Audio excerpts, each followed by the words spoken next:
half of the agents in our MLS did not do a deal last year. If your company is not doing anything to help you build value, you need a new company. Every teen in the United States should have to wait tables. It actually teaches you how to talk to people. Affiliate yourself with high-end brands in your marketplace. Businesses have got to be built to be sold. Hey, John, welcome to the show. Steve Sims, my main man. Happy to be here, buddy. Happy to be here. Well, look, I've got a little bit of a cold, which obviously makes me sound sexier. But for anyone that doesn't know this, you're a repeat offender on the show. You've been here before. We're buddies. If anyone's checked my feeds, you know we love hanging out for a whiskey and a steak when we get together in Vegas. But I want to talk about you, your mindset, because you're an interesting cat. Clear title, Streamline Home Lines, author of the soon-to-be released Escaping the Drift, and the host of the top 10 Apple podcasts with the same name, and the head and founder of Simply Vegas. You're a big deal in the world of real estate. Anyone in the real estate knows who you are.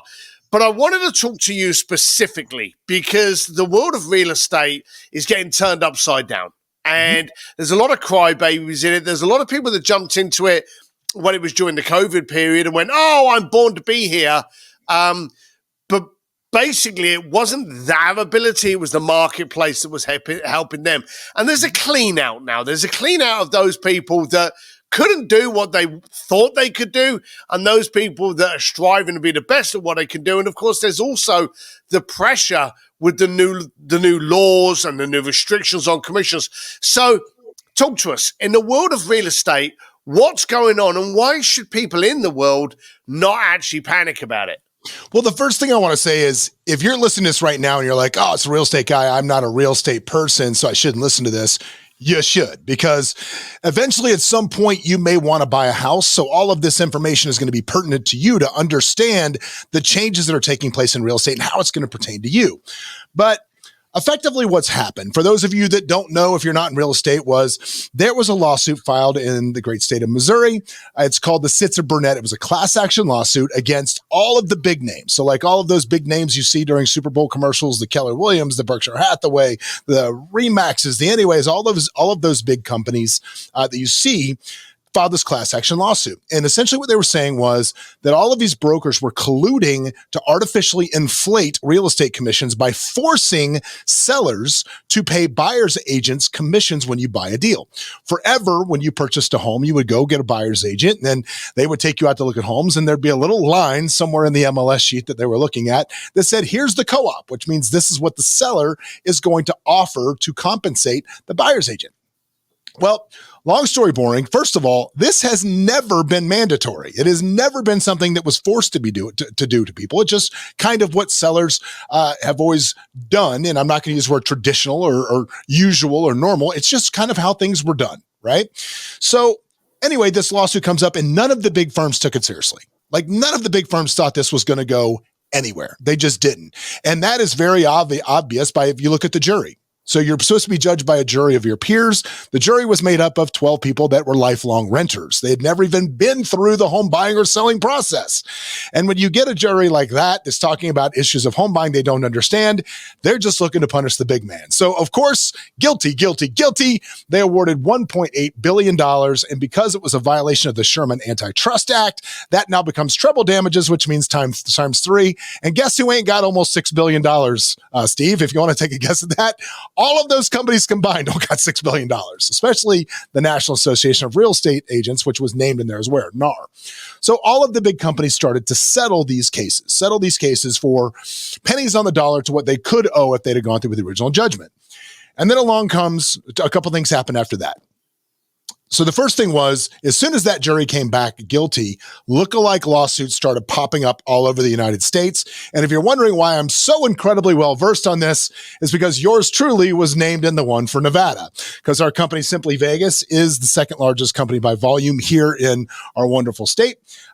We do a great job, sell a lot of real estate. So we were named in that thing, which was pretty terrifying to see your name show up on something that somebody just got awarded $1.8 billion. I didn't think we were ever going to be able to afford to eat a steak again. It was a little scary. But anyway, the National Association of Realtors was one of the last ones to settle, and settle they did. They settled for $418 million. And Part of that agreement was a couple things. Number one, for me personally, and why I can speak so freely about this, was they said that any company that did less than $2 billion in sales for the year of 2022 was covered under their agreement, meaning they couldn't be sued further. I very quickly ran to my computer and pulled up the MLS from 2022 and printed out that report, and it was $1.98 billion. So by the hair on my chinny chin chin, I was covered by the NAR settlement, thank goodness, which is why I can speak freely about this. Now, what they also agreed to was this, several things. And this is where there's so much miscommunication, and the clickbait is run wild over the last, call it 6 months, where you see things like buyer's agents, sellers no longer have to pay buyer's agents commissions. That's the clickbait title, right?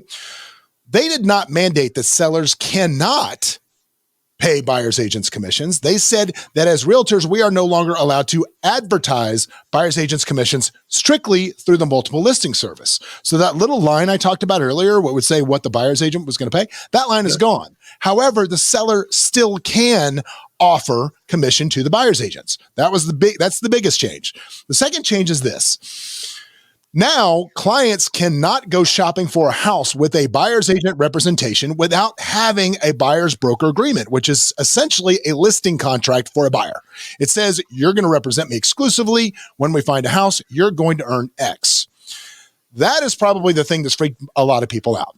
Now, because they just don't know how to get those documents signed. They don't know how to build value in presentations to justify that, right? So with us, it doesn't bother me at all. It doesn't bother me at all for several reasons. Number one, we have for 14 years, or I've been in this business now for 18 years. I've had a team for 14. For 14, my personal team, I will not put anybody in a car ever with one of my agents at all unless they've signed a buyer brokerage agreement. I'm not committed to work with anybody unless they're committed to work with me. So this is how we've been doing this for a million years. Doesn't bother me. The second part of it is the problem it's going to create is here. The idea behind this was to create a lot of transparency in the marketplace, right? To create transparency. But now it used to be very transparent because it was published what the seller was willing to pay. Well, on the selling side, when we're going in to talk to sellers now and we're having these conversations, they're like, I heard I don't have to pay buyer's agents commissions anymore. It's like, you never did. You never did. But understand this, if you do not offer as a concession to cover these closing costs, if you don't offer some sort of concession, you're probably going to limit your number of buyers that are going to come see the house, because especially now they just changed that rule actually, which is good. I'll get to that in a minute. But buyers have to have representation. Anybody thinks, well, I'll just go directly to the seller. It's like going to the car lot. Imagine when you go to the car lot and your salesman comes out to help you. Is he helping you or is he helping the dealership, Steve? Who's he helping? Hopefully he's helping kind of both, but predominantly you. No. If you hope he is. But he's not, because he's paid by the dealership. He works for the dealership. So when you go to him, he's helping the dealership. He's trying to get a deal done for himself or herself. But at the end of the day, they're employed by the dealership. When you go directly to the listing agent, they have their original fiduciary duty that they signed a contract was with the seller to get them the best possible deal. Right. So how can they really work in your best interest? And a lot of states, it's called dual agency when that happens. And a lot of states have already made that illegal. I think you're going to see more states probably try to make that illegal, because here's what you're going to find. With this system, you are going to see people trying to go directly to the listing agent. It's going to cut down the number of transactions that are out there, which less transactions means less realtors, right? Less realtors means less dues to the realtor associations. So I think you're going to see what has traditionally been one of the most powerful lobbies in Washington and in states, because they're huge trade organizations with giant. I mean, our organization here in Vegas, we have some of the highest realtor dues in the country. There's like 16,000 agents paying them. They have a tremendous lobby here, and they don't want to see their membership go down. So I think you're going to start to see them lobbying in some states. This is my opinion. I don't know this, but you can start to see them lobbying against dual agency. But when you hire that agent, right? Now it used to be very clear what the other side was going to pay. So you're going to have, in every industry, there are people that are unscrupulous, that will do the wrong thing just because they can. So what's going to start happening is you're going to see an agent take a listing for, let's say, because it's not super transparent anymore, you could have an agent take a listing for, let's say, 5%, right? And then the agent calls and says, hey, is the seller offering any buyer's agent co-op? And that unscrupulous agent could say, yeah, we're paying a point. When in reality, the seller has authorized the agent to pay 3 points. But now this guy's trying to hold on to as much money as he can by squeezing the other side. So before, it was very, very transparent as to who was getting what. And this is going to put a whole lot of gray into the market. Now, a lot of people jumped into real estate, especially during COVID, because they thought, oh, God, this is my market. Everyone knows that real estate is a great investment, but a lot of people jumped into it as a career. And everyone gets lucky one day in their life, and COVID made a lot of people in the real estate industry a lot of money, especially in the refi industry. And now a lot of people are finding that this is a traumatic period, and there's a cleanup. There's a lot of people being kicked out now because they didn't know what they were involved in. But I've always believed if you're good at what you do, you still rise to the top. So what are the good agents doing? And I've spoken at a lot of real estate conventions all over the planet. What are the best of the best doing to be able to stand out in this, shall we say, confusing market? Because as you're saying, it wasn't forced. Now it's not forced, but some people are talking. It's still this kind of, the transparency is still not 100% there. What is making the cream of the crop stand out above those others that are just whining? Well, the agents you're talking about, I affectionately refer to them as lottery agents. They're agents that just have a license in case their mother's brother's sister's friend wants to get a deal. They're a real estate license. And before, it didn't matter because you're figuring this person's just going to open the door, blah, blah, write this paperwork. And then there was no real need for them to build value on the buyer side of the transaction as far as representation, experience, service, all of those things. So they just had the license to do this. Of our 16,000 agents in Vegas, and I mentioned this, and I would venture that this fact is true nationwide, half of the agents in our MLS did not do a deal last year. I don't even, not one deal, nothing. Half of them did nothing, which is a little, and it's always that way. It's not just the market. Even in 2022, that number was still the same thing because they just have the license to be able to tell people, this is what I do, and I have a card, right? The difference of what you said and the key difference in getting through the lean times in this business is this. All of those people are interested in real estate. They're not committed to doing the job. They're not committed. And here, if you're interested, you're dead. You've got to be committed. The days of the just having a license so I can do this are going to wash you out because in these presentations to get buyer broker agreements signed, you're essentially sitting across from a client saying, you're going to sign a document that says you are going to pay me X amount of dollars on a percentage to represent you. Now, I'm going to do everything I can in my power to get that covered for you in seller closing costs and concessions. But if I can't, you're still on the hook with it. So I've got to now generate value in a presentation to that client to justify that number. And somebody that does one deal every 5 years can't do that. There's no way they're going to be able to do that. I always tell people the surefirest way to know how terrible a transaction is going to be is if anybody during the course of the transaction tells you how long they've been doing this. If somebody says, I've been doing this for 20 years, I'm like, oh, Jesus, this is going to be an absolute disaster.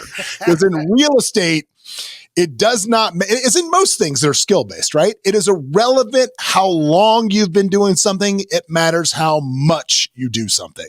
If you've been going to the gym once a year for 30 years, you're not going to be fit. If you've got a guy that goes to the gym every day for 30 days, that dude's going to be more fit, right? The same rings here. So you've got to be committed to building your skills and building everything around it. And I mean, I'll just show you. It's funny. I told you when we started this, in anticipation of this, I've always been very big on professionalism and materials for my agent and my team. We just redid our buyer guide that we give during our presentations that come in. And as you can see, I'm going to hold this up if you're watching this on YouTube. You can see the thickness of this book, right? Yeah, for anyone that's just listening to it, it's thick enough that you're going to have to sit down with it. It's not a pamphlet. It's 40 pages and it's all custom done. And one of the key things, and I just want to talk about a couple of pages in this book, because if you're doing this, you should have something like this if you're preparing for this.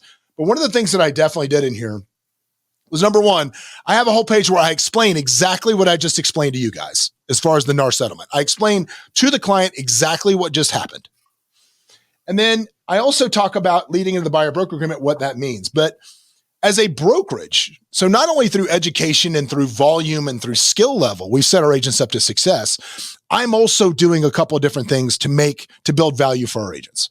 Within our company here at Simply Vegas, and again, this is where you need to start looking. If you're an agent, you need to start looking at where you work and what they are providing you as a company to build value for you in those presentations.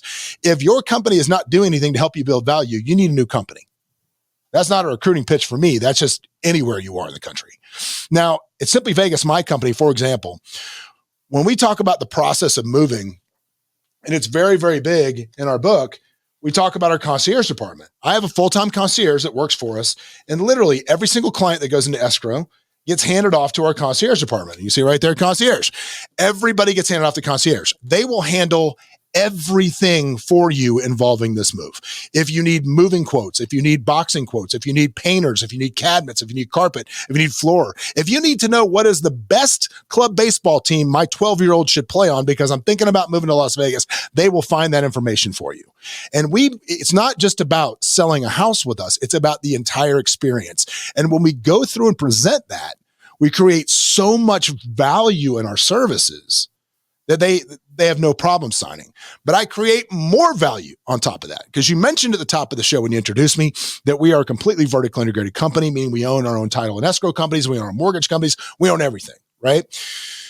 What we have done is we have created through our partner companies, our sister companies, and if your company doesn't have them, you can reach out to a lender, reach out to a mortgage company, reach out to somebody and generate the same type of stuff.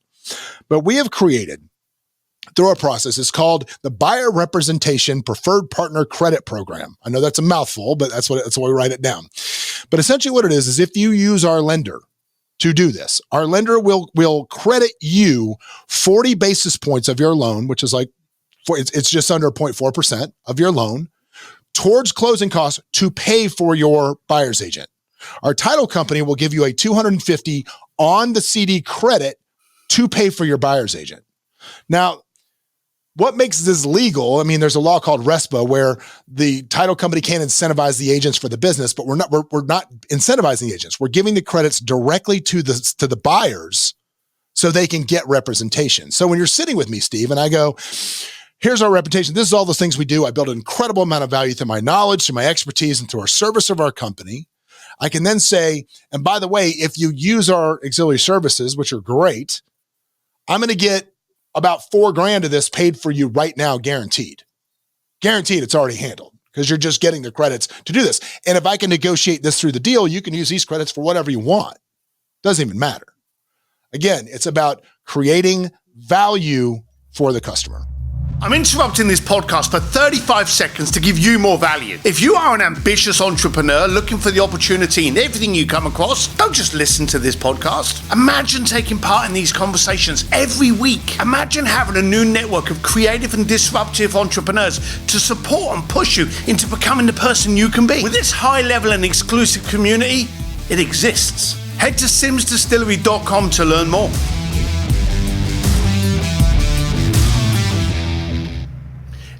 That's across the board. It doesn't even matter if it's in real estate. And you've been, and I've known this through you personally, you've made sure you become educated in customers, the customer journey, the quarrel, the pain, the solution, providing wow, building up a solution, being of value. You focused on this outside of your industry and then brought it into your industry. How important has it been that you've actually gained and you've gone out to get it, this kind of mentorship, this kind of coaching from people that are not even in your industry, for you to be able to bring into your industry to go, hey, this is why we're different? Well, I think that for me, me and my wife laugh all the time. I think in some countries you have to do mandatory military service. I think every teen in the United States should have to wait tables for a period of about 3 months. I think that teaches you so much as far as customer service, sales, dealing with people. And we have this generation of kids looking at phones. It actually teaches you how to have to talk to people. I think that should be mandatory, compulsory service, is working it out back for at least 3 months to figure it out. But even from a young age, when I got into the restaurant business as a kid, bussing tables at 15 and then on and on through that business as I went, I always aspired to the elevated service. I mean, it was never, I didn't want to work at Outback. I wanted to work at, when I was younger, I worked at a place in Tallahassee called the Governor's Club, which was the private dining club for all of the senators. And you had to take a test where you knew everybody's name out of a book. I mean, it was next level service. So I've always been kind of fascinated with that level of service. And I know I have a personal, very high expectation when I go out. And if you want to raise your level of service, like if that's, and you need to right now, I recommend aspiring to affiliate yourself with high-end brands in your marketplace. And what I mean by that is this. For example, the number one high-end car dealer in Vegas. I mean, they sell more Bentleys than Bentley. They sell more Lambos than Lambo. I mean, they are the dealership here. It's called Vegas Auto Gallery. It's owned by a friend of mine, Nick. When we really got pushing again back into the high end, I said, dude, every time I said, I really want to co-brand with Vegas Auto Gallery for my personal brand, which is Luxury Homes of Henderson here. And every time I do like an open house, I want to be able to bring out cars. Dude, we'll bring out whatever you want. So when you start attaching yourself to people that have that level of customer and that level of service, it almost puts pressure on you to keep up, if that makes sense, because now you almost don't want to aspire. You almost don't want to embarrass yourself. It's like going to the gym if you haven't been for a while, and then there's dudes that are lifting like big weights. You're all of a sudden like, no, I can pick that up too. And you give yourself a hernia. Kind of the same idea, but in a good way, if that makes sense. So I think by studying others and affiliating your brand with others that already do such a great job of that, I think you have no choice but to elevate that game. Now, you've mentioned the word brand a few times here. How important is it? And we'll pick on the real estate industry. How important is it to actually personally brand and not just to rely on the brand of the company you're with? Well, okay. There's two schools of thought on that. I have two schools of thought on that within real estate, which is this. Real estate, you're taught brand your name, brand your name, right? But like you made a very important point, which is I purposely don't associate with a lot of real estate people. I know it sounds terrible, but I don't go to conventions where there's lots of real estate people. I don't go to events where there's lots of real estate people. I want to be around business people and entrepreneur people because that is where I learn most of what I do. And I think that is my competitive edge in the marketplace is I don't get in an echo chamber and hear the same stuff recycled. I don't do that. But I think when it comes to branding yourself, it is important to create a brand around yourself because, again, companies come, companies go. I tell people all the time, when you come to Simply Vegas, obviously we have an incredible brand with Simply Vegas, but brand yourself, leverage us because I could get eaten by a hippopotamus tomorrow. I don't know what's going to happen. And all of a sudden you might need to move. But I will say this, you also need to create a brand that you can sell one day because businesses have got to be built to be sold. And if your brand is you can't sell you. So for example, as I start out down the road, like I just did this thing for years and years and years, I've just been focused on Simply Vegas, on the title companies, growing that through JV partnerships and all of the big business we've done. And about 3 months ago, I was sitting in Orange County at my house in Newport. My buddy goes, man, I can't believe houses are selling for like $25 million in Vegas now. And I go, no shit, because we sell a bunch of them. I don't, but our agents do. And my buddy goes, well, how long would it take you to spin a luxury business back up? And I said, I don't know. I could probably do it in 90 days. And he goes, all right, let's see you do it. So I made a little side bet. And I started this 90-day to luxury challenge, which I did share a lot of it on my Instagram. I did share that. And literally every day it was what I did to rebuild that brand. Now, keep in mind, I did not go out and start building John Gafford luxury real estate agent. That was not the brand I'm after. Everything I'm doing is branded Luxury Homes of Henderson, LHH. The reason I'm doing that, I built a brand new site, built all new swag, all new everything, video. I mean, all new, started hammering mail, all of that stuff. I'm happy to say I've got in 90 days from doing that. I mean, I got $3 million in escrow right now, and I've got listing appointments next week for $7 million worth of property. And of course, my team is there to support me, so that's how that works. But yeah, that's very successful. But the idea here is when I get sick of doing this, Luxury Homes of Henderson will be branded so much to the community that I can sell that business to someone else. We had a scare a few years ago. I say we, I got it so much because I was speaking at so many real estate gigs. The big fear a few years ago was this company, Purple Bricks. Purple Bricks was coming in to make everything sound, make it really easy. It was big in Europe, and it was supposed to kind of like make things really easy and take the agent out of the situation. And it failed, and they went back to Europe with their tail between their legs. But as I always said, they gained a lot of information. They got a lot of what didn't work. So with AI around as well now, should we expect another Amazon form of real estate to enter into the market anytime soon? This is what I'm going to say for the people that say that, like, this is what I tell people about why real estate agents will always be needed. The argument is always there. Look what happened to travel agents. Look what happened to travel agents. Expedia came out and killed travel agents. Let me ask you a question, Steve. Have you ever in your life sat at a table and needed someone to look across the table at you and say, Steve, it is okay to book this trip to Tahiti. It's going to be okay. Have you ever needed that, or can you just go book a trip to Tahiti? You need that. You absolutely need that person. Yeah. So but what I'm saying is, like, you don't need, like, this is the largest single transaction financially that people ever make in their life. Yep. And a lot of people just need somebody there to guide them, to tell them that it's okay. Right. I don't need I'm going to Europe next week. Right. And I didn't need anybody to tell me it was okay. I just travel hack the shit out of the flights and we're off and going. That's what we're doing. Right. But I don't need anybody to do that. I don't feel like I need a trusted advisor. Now, right. I'm going to go set up an infinite banking system with a closed loop whole life insurance policy that I can borrow against. It's going to compound my money. I'm not going to go do that by myself either. I'm going to call Chris Noggle and I'm going to get it done because he's the expert in the field. Yeah. So within real estate, I just don't think you ever get to a place where, well, the title's on the blockchain, so I can just ship these people some money and I'll just own the house. I just don't think you're ever going to get to that place. There's so much more, and you brought it up regarding the concierge. There's so much more when you're buying a property. It's a huge commitment. You're buying a property. You don't know the location. You're always seeing it 9 times out of 10 when it's beautiful weather. You don't know what's around there. You don't know what the problems of traffic, getting to school, what's being developed just down the road. You may get to a place and go, well, this looks good. I have so much space, only to find out when you move in that the next lot next to you is about to be developed on a high rise or something. You don't know those things. So I've always said you need someone to know what you don't. Well, I think that's true in any industry, I think. In every industry, I think that's true. 100%. Yeah. But the real estate industry, it's had a lot of people in it, and it's been a joke. Let's not kind of like, cover it. It's been a joke. What do you do? Oh, I'm a realtor. And especially the Real Housewives of Beverly Hills is kind of like, it gives them, as you said earlier, a card to just make out as though they do shit. Yeah, at the end of the day, when you're actually going to make a purchase for 1, 2, 3, $500,000, whatever you're doing, you're getting into a 25-year commitment.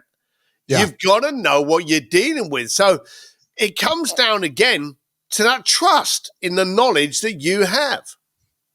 Yeah, I mean, if you got to deal with trusted advisors, and how do you know people are trusted? How do you know your advisors are trusted? I mean, I think for me, a great indication of future performance is past performance. So in the day and age of the internet, it's not hard to look up people's reviews. And if somebody doesn't have reviews, that is the review. Sorry, that is the answer. Yeah. That is the answer. But I mean, you Google me and my team on any platform, and there's so many 5-star reviews of happy customers from us. You Google my company, Simply Vegas, there's tons of positive reviews. Now, here's another key I'll give you. There needs to be at least a couple stingers in there. Because, I mean, Jesus didn't get them all. You're not going to make everybody happy. That's not how it works. So if there's not at least 1 or 2 bangers in there for some odd reason, there's probably going to be the reviews are a little faked, but also if look at the bangers and then look at the response from whoever did it. Because if they're real bangers, if there's real, like, some clunker reviews, and there's a solid answer to those reviews, and it's probably there. Like, for example, Simply Vegas, right? If you look at our reviews, I think we carry on Google right now maybe a 4.7, 4.6 review, which is solid. But the negative reviews we have, the 1 stars, are always from the same person. Always. And I'll tell you who the person is. It is a tenant who has rented a house from somebody that one of my property managers represents. We do not represent them. We have no fiduciary responsibility to them. All of our onus is to the tenant, to the owner. And the owner has normally kept their security deposit when they moved out. And they can't, there's no place to go bash the owner for keeping their security deposit. So where do they go? They go to us and bash us. And I guarantee if you go look, it's that almost every single time it's tenants. Every time. Now, you've had a very successful podcast. How long have you been running your podcast? We've been doing it now for almost 4 years. We had a rebrand there towards the middle. I used to do it with two other guys who are still good friends of mine. And it just got to a point where they were very busy, successful guys. And to get us all in a room together became very difficult. And so I just kind of branched out on my own and started doing guests because we started having, you've been on the podcast before, started having great guests come through. And I really felt that it was really fun to do it with my friends. And it was basically the same conversations we'd be having if we were sitting in a bar over whiskey, which were ridiculous and funny. But I didn't feel like it was really helping anybody, other than just being entertaining. So I kind of really wanted to do something to help people. And that's where we kind of went with Escaping the Drift, which, why Escaping the Drift is what people ask. And here's a fun story. So I was actually on the reality show, The Apprentice, many, many moons ago, as you know. And one day we were getting a task, and Mark Burnett, who was executive producer of that show, was walking about. And it was one of those days where just everything was going wrong. And like the boom mics weren't right. And Mark was just furious, right? So he's walking by and he's just in a huff. And a girl named Kristen Kirchner, who was also a contestant, says to him, I think she was just trying to screw with him. She goes, "Oh, you're treading water today, aren't you, Mark?" And he just stopped and shot her a look. He's like, "I don't tread water. I swim. You drift along with the current." And I thought about that statement a lot. That's, of all the things in Apprentice, that probably stuck with me more than anything else, because probably through my early 20s, man, I had a lot of really cool jobs. Like I did a lot of really cool stuff, but I ain't making money. I'm running nightclubs. I'm, working with all these beautiful girls every day, but not strip clubs. I'll be very clear about that. But I just had a lot of cool jobs and did a lot of cool stuff, but I ain't making money. Because I was just kind of drifting along, whichever, the currents of life, man, whatever comes to me. Yeah, that sounds good. Let's do that. There was so little intention in what I was doing on a daily basis that this whole concept of Escaping the Drift, the book that's coming out very soon, as well as the podcast, it's really a user manual to my dumbass 26-year-old self. This is how you stop. This is how you stop just floating through and start living a life of intention. And it's all the things that I really have done and lessons I've learned from the podcast, from sitting in here with people like you, that we put in there to help people escape that. Well, we're going to be putting a link of the podcast, as well as obviously all the other stuff that we've spoken about in the show notes. When's the book going to be out? Well, I'm working with the same people that did Tillman Fertitta's book. So I have that same team with me, which is great. They've been wonderful. Apparently there's a process now where it's with 20 beta readers. I don't know if you went through that process or not. So I guess 20 random people I don't know are going to come back and tell us what we need to make a change on the final edit. But from there, we're looking at hopefully 120 days. Is what I'm all right. Okay. So, the process. It ain't fast. Yeah, it's not fast. No, it's not. And it comes out, when it comes out, and you're told about 24 hours before then. Yeah. I will actually make sure that we'll put in the show notes how to find you. So I take it. What is the best way to follow you? Is it through your socials or always on the always on Instagram at the John Gafford. I'm easy to find. You can check out the podcast at escapingthedrift.com. All the information that we have there, you can go back and watch your episode. I think is linked on there. That's the easiest way. All right, and we'll update when the book comes out. We'll update the show notes in. So if we don't have the date when we release this episode, we'll have the links to the Instagram and everything. We'll keep those in there. But when we do have a date, we'll also make sure that's updated. John, thank you so much for coming on the show. I always love the way you look at things and just the energy that you bring to everything. So thanks a lot, pal. You bet, buddy. Anytime.